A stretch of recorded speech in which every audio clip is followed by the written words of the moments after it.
দেবী শক্তি চ্যানেলের পক্ষ থেকে আপনাদের সবাইকে জানাই অসংখ্য ধন্যবাদ।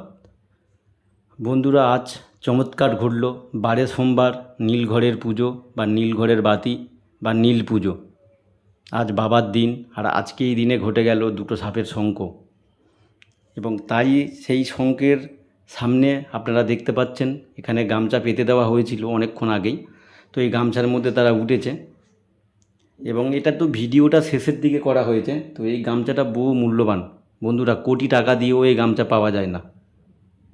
এই গামছা দিয়ে আপনার যাবতীয় বাধা বিঘ্ন কাটতে পারে। এই গামছা দিয়ে আপনার ইচ্ছে পূরণ হতে পারে, বা মনোবাসনা যদি করে থাকেন সেই মনোবাসনাও পূরণ হবে। ব্যবসা বাণিজ্যর জায়গায় বা ক্যাশ বাক্সের মধ্যে এই গামছার অল্প একটু টুকরো বা সুতো যদি রেখে দেন, তাহলে আপনার ব্যবসা বাণিজ্য খুবই ভালো হবে, বাধা বিঘ্ন কেটে যাবে এবং যে আপনার মনের যে ইচ্ছা আছে ইচ্ছেটাও পূরণ করবে। সব ধরনের রক্ষাকারী কাজে লাগানো হয় এবং অর্থ আসবে বা লক্ষ্মী আসবে সেই কাজেও এই গামছা ব্যবহার করা হয়।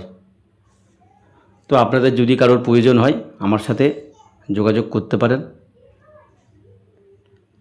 আপনারা দেখুন দুটো সাপে কীভাবে শঙ্খ করছে।